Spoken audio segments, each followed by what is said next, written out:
And this is just in. Canada's budget watchdog is out with a new report saying he expects the upcoming fall budget to reveal a sharp increase to the annual deficit. Interim Parliamentary Budget Officer Jason Jacques says the deficit is likely to rise to $68.5 billion, up from $51.7 last year. Today's report acts as a baseline estimate of the government's finances ahead of the Liberals' fall budget November 4th. When you look at the deficit of Canada, a large part of that is in response to what has happened, not by choice, but we had to be there for workers. If you're in the auto sector, the steel industry, in the forestry industry, you expect your government to be there.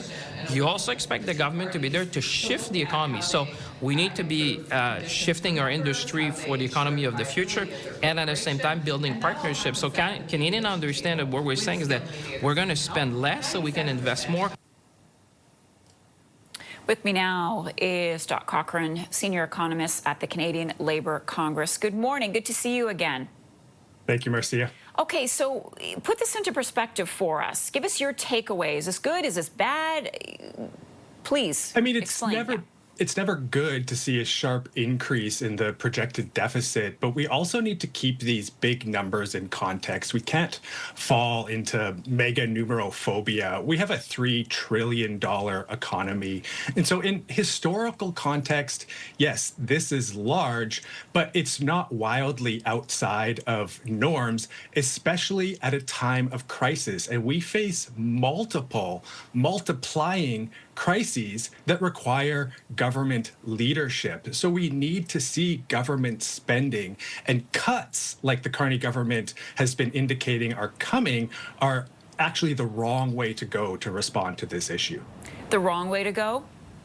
Absolutely the wrong way to go. The private sector is pulling back. It's not investing like we need it to. It's not hiring like we need it to.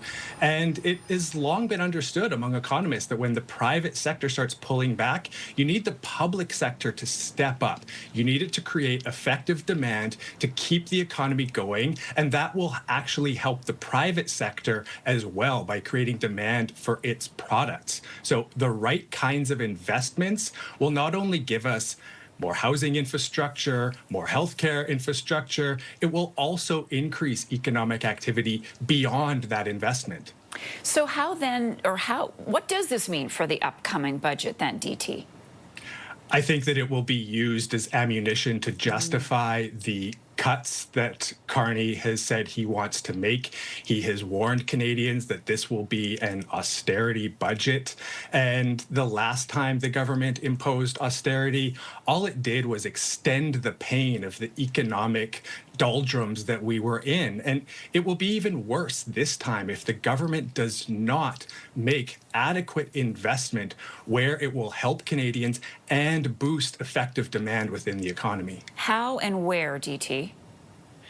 Well, the things that I mentioned already, I've heard that Prime Minister Carney loves the multiplier effect. And so this is the fact that each dollar of spending can have more than a dollar of economic benefit. And one of the biggest multiplier effects come from spending on housing. So by building more homes, not only do we get those homes, but we also get all of the economic activity associated with that, all of the workers that are hired, then all of the demand that they create, spending their incomes. So let's see a much bigger buildup of our homes. Let's see a much bigger investment in healthcare, in education. These have long-term positive economic effects. And that's what's needed in this moment. And that's what's needed going into the future.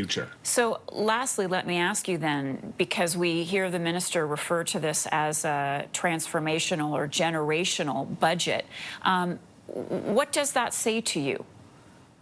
Well, unfortunately, given everything we know about Prime Minister Carney, his beliefs, his commitment to the free market, I don't think we're going to see the kind of transformational budget we actually need. We need to see the federal government showing leadership on economic policy instead of continuing to double down on the idea that the free market knows best. So what will this actually look like? It will remain to be seen. I'm not hopeful that we're going to get the kind of spending where we need it at the scale we need it. All right. Well, we'll book you for November 4th. Thank you very much. DT Cochrane is a senior economist with the Canadian Labour Congress.